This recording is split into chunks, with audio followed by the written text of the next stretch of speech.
Bonjour les gens, bon alors, 8 ou neuvième vidéo sur le Géo 4 et on va parler du solénoïde. Première chose pour le solénoïde, il faut retirer les grippes. Donc ici, 1, première vis. Et pour l'arrière, il faut retirer le bolt pour accéder à la deuxième vis. Vous n'avez pas besoin de retirer le grip principal.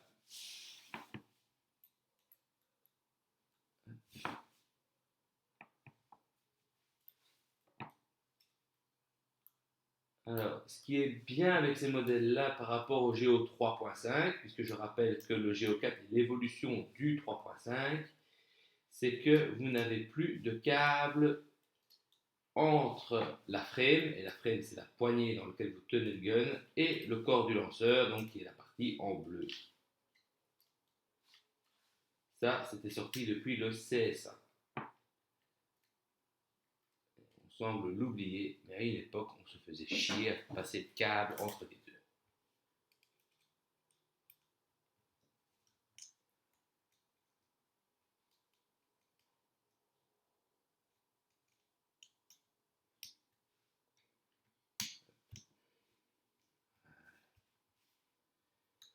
Parce que je suis curieux de voir. Voilà. Alors, une fois qu'elle est comme ça, ça ne vient pas. Parce que c'est pas comme le CS. C'est comme le CS 1.5. Il y a une douille. Et en fait, cette douille retient tout. C'est pas pour éviter qu'il tombe, c'est pour renforcer la poignée. Donc, c'est la frame, ce n'est pas la frame du CS1, c'est la frame du CS 1.5. Alors, pour retirer la douille, ça c'est toute une histoire. Prenez une clé Allen de la même taille. Et vous devez pousser avec celle-ci pour la faire sortir.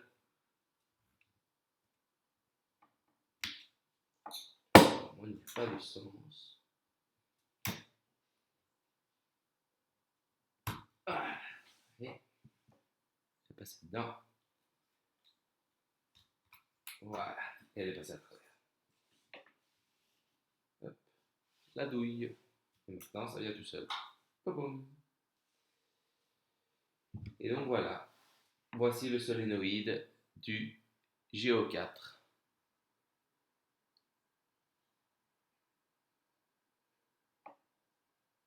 Donc on le voit, c'est exactement le même que celui-là qui équipait le CS1. Un solénoïde entièrement démontable en deux parties. Un bloc, on va dire le bloc électrique, ça c'est le pilote valve. Alors, c'est un pilote valve un DS 3 volts. Il faudra vérifier, mais je pense que c'est le même, exactement le même que celui-là qui équipe le CS. Ça paraît très cohérent, mais voilà, il faudrait juste le vérifier.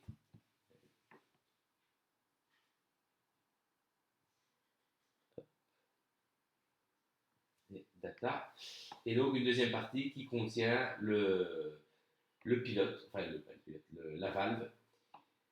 Et donc si on démonte les 4 vis, on retire ce bloc-là, et bien on s'est retiré le piston pour faire un petit entretien. Alors, normalement, d'un usage normal, il n'est pas nécessaire de démonter le solénoïde. C'est plus une histoire de tech. Donc, laissez-le aux gens qui ont l'habitude. Maintenant, personnellement, sur tous mes guns où le solénoïde est démontable, je le démontais une fois par an pendant la basse saison. Pour enfin, simplement aller une fois le nettoyer, retirer les crasses qui sont dessus, la poussière qui s'est accumulée, la vieille graisse, et donc le regresser un coup. Ça faisait pas de tort. Voilà. Ce solénoïde-là, à ma connaissance, n'a pas de défaut. Il n'y a pas de joint particulièrement sensible. Si vous faites évidemment commencer par changer les joints du piston, hein, évidemment.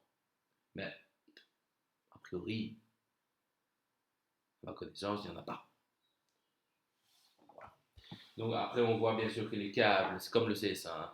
Donc les câbles des yeux passent le long du solénoïde, ici, ici, toujours dans la petite goulotte. Il faut bien les mettre derrière les clips noirs pour qu'ils soient maintenus. Et ça va où? Ça va directement à une autre petite carte. Donc il y a un plot pour les yeux et un plot pour le solénoïde. Hop, cette carte faisant contact avec les connecteurs qui sont ici de l'autre. Alors attention, si vous deviez plier la frame 1.5, il faut se lever tôt, mais c'est possible. Toujours regarder les petits contacts qui sont là après, hein, parce que parfois les contacts sont pliés avec la frame. Alors, on change la frame et on se dit mais merde, ça marche toujours pas. Ben oui, mais les contacts ont été pliés avec, donc il faut changer la carte en prime. Donc voilà, alors au niveau de la poignée, tant qu'on y est, on en profite. Donc vous voyez que les câbles qui partent de la batterie en fait sont ici, passent toujours dans l'espèce d'étrier en plastique.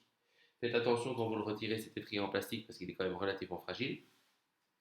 Hop, et passe directement pour la carte.